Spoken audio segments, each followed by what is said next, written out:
shoshovathi ngolwasasehoreni eshashazweni sesivele sathola copy and paste i-strategy esetshenziswa i-Japan ezingenza ukuthi udila nama-illegal immigrants okanye nabantu abaningi abagcwele ezweni ezingenza ukuthi it's just amazing. Ngifuna ukuthi nizwele lo sifazane uzobe echaza laphana imithetho emisha yakhona laphana eJapan. So zingenza ukuthi laphana eJapan kuthiwa uma uzongena khona akumesana ungene nje ukuthiwa uyaphi but hayi ngiyovakasha. No, not that way. Kumele ungene ne-business visa ne-proof ukuthi wena unawo imali engango 5 million yen and ungena la uzokwenza i-business. So it's sorted ukuthi okay uzokwenza i-business. But lo sisi lo uyasho ukuthi recently they have changed that law. Now imali edingakalayo ngo 300 million yen.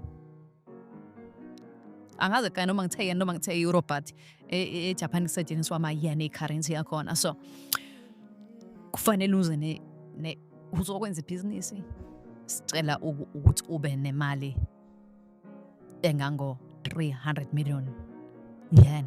So it may sound as imali enkulu leyo but it's not necessary imali enkulu kakhulu but ngicabanga ukuthi moyisa ngama-dollars mhlawumbe la ko 300,000 if I may estimate but yabo.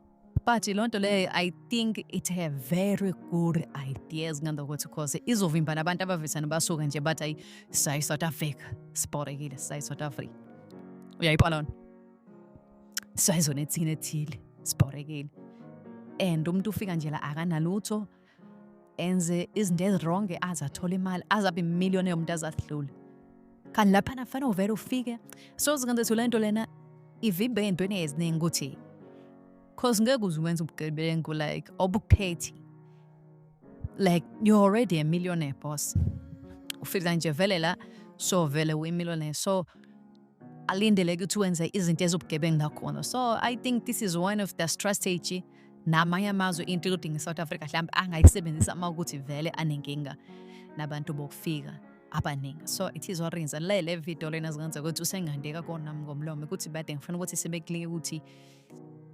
ama-advantages alomthetho makhulu kangakanani. Visa, just a business visa in Japan, okay? It allows you to bring your family and do business here and gives you residency rights. Okay, so now this visa now, for you to have this visa, you need just 5 million yen. You need 5 million Japanese yen. Yes, then with other documents. That's very simple. And you own a business in Japan. Last year, October, everything changed, okay? So the woman increased it. This is their new prime minister. She increased it to 300 million Japanese yen. That's about 300,000 US dollars.